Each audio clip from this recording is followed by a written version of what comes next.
Generation of top music and theater executives could come from Loyola University here in New Orleans. The school recently made Billboard's list of top music business schools in the world for the third year in a row. Joining us now to talk about this, it is a big deal, is Kate Duncan.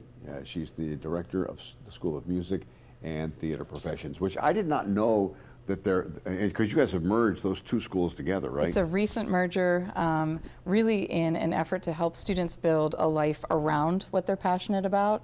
So we merged our former School of Music Industry and School of Music and Theater to build this juggernaut where we're training students to think entrepreneurially about their art. And we were talking about this before we got on camera, because I've been saying this we've all been talking about this for decades, that New Orleans really kind of dropped the ball. We could have been a major music hub for recording and the business of music like you see in Nashville, Los Angeles, and New York.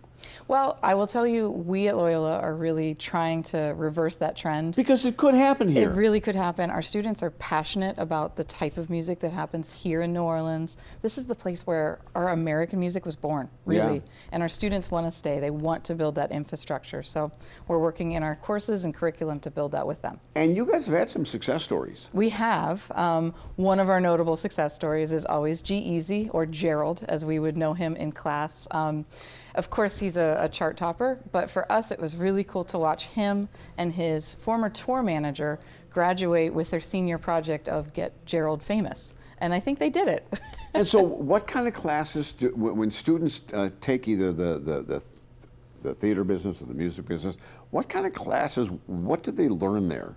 So our classes are really teaching them to think through an entrepreneurial lens. They're walking through courses like legal issues where they're reading contracts. They're walking through a technology sequence where they go from the baby DAW or digital audio workstations to Pro Tools certification. They're also in a record label class. This was our exciting addition last year. We started a real record label with our students. And that's an big important part of the business. Absolutely. They are funded. They go find their artists. They build that artist. They release a single. And again, it's get so-and-so famous. That's the goal. And how big are the classes for these studies? That's the best part. So we are in this Billboard recognition, along with our partners such as Berkeley, USC, Middle Tennessee State. Those are the big ones, right? Those are big names, yeah. So the special part about Loyola is we are a boutique experience where students can actually get some one-on-one time because our classes are so manageably sized that students get access to all of these big opportunities, like being on French Quarter Fest stage, like being in Jazz Fest, like meeting all of these record execs that then take them on as apprentices. But it's big enough for all of those opportunities and small enough for them to rise to the top and rise to those occasions. And I assume it was kind of a no-brainer to merge the theater and music business schools together. It made a lot of sense for us. The music world has changed so much in the last so has the theater world. Exactly. So in those decades, we have seen the need for people to be a bit more 360-degree trained, so to speak, where they understand the business. They're not hiring big teams and big entourages anymore. You have to know how to do it all.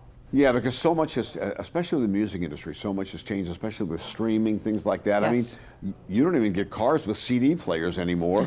Vinyl is outselling CDs. Absolutely. So students really do have to know how to advocate for themselves.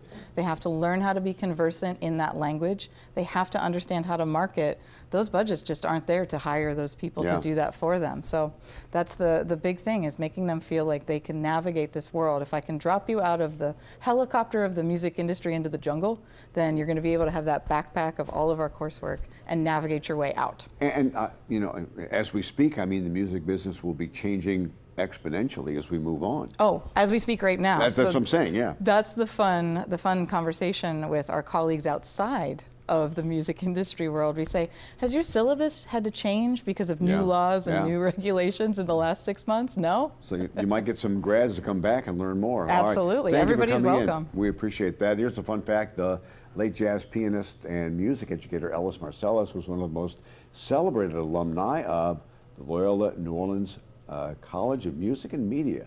That's a big deal. Yeah, that is a